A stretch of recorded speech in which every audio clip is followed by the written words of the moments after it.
Hello guys, and welcome back to Sophia Reads. Thank you so much for clicking on today's video.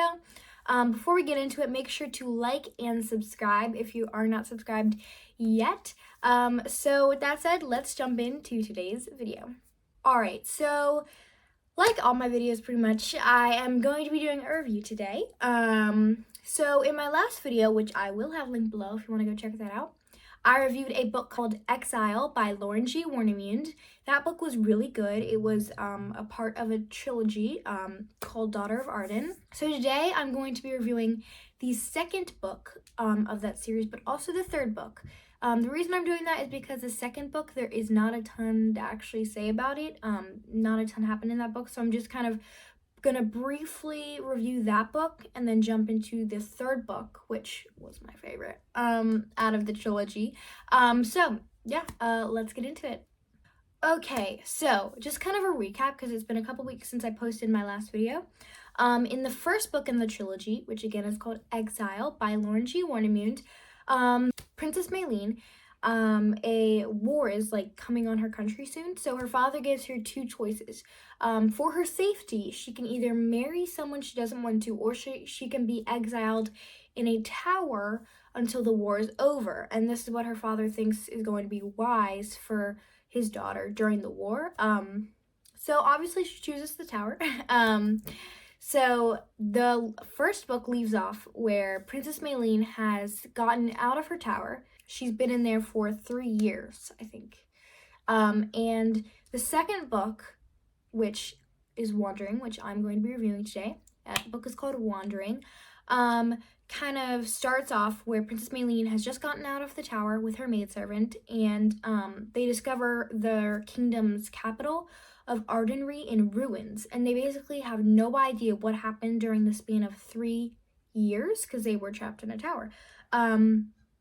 So they have no knowledge of, it's basically deserted around them. They have no knowledge of what has happened.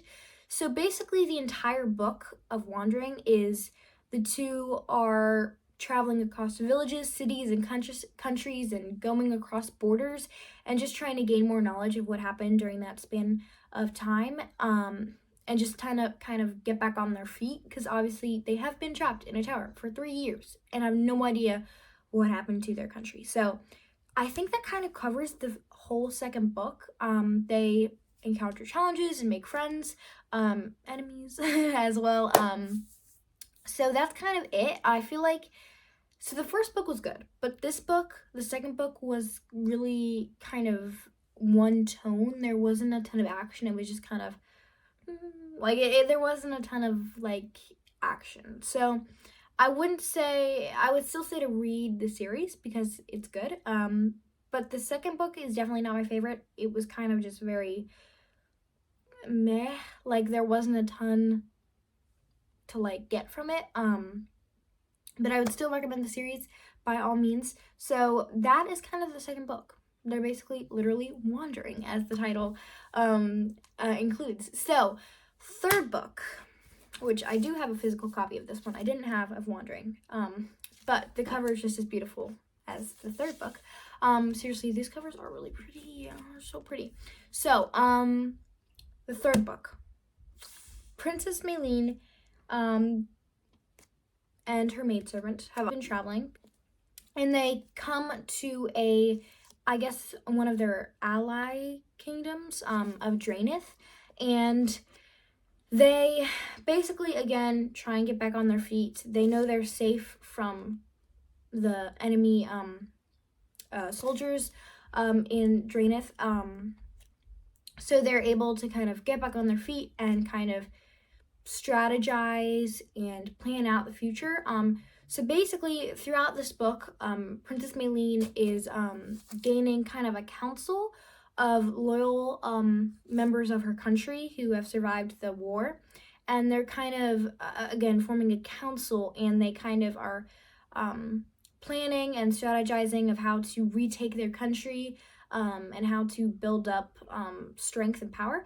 And Princess Maylene still doesn't know where her father is, so they also dive into that case, and it turns out that the one person who Maylene has come to understand and come to, you know, who really understands her, is betrothed to someone else. So that's a pickle.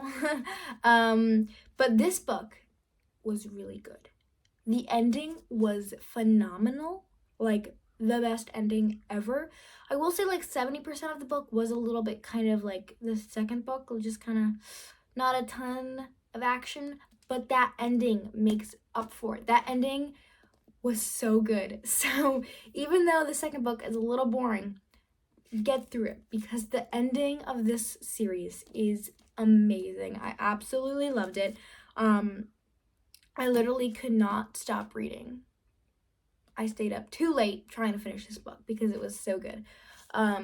So I completely recommend the series. Since I have completely finished it, I completely recommend it. It was delightful to read. I loved the fairy tale vibes. It was kind of like, what's the word? Like medieval as well, a little bit. It was really enjoyable. I loved the series. I'd probably rate it like because of that amazing ending, I'd probably bump it up to a 4. But if that ending wasn't good, I would probably give it like a 3.5, 3.5. But the ending made up for it. I recommend this series, Daughter of Arden by Loren G. Warnemuende. It was a delightful read.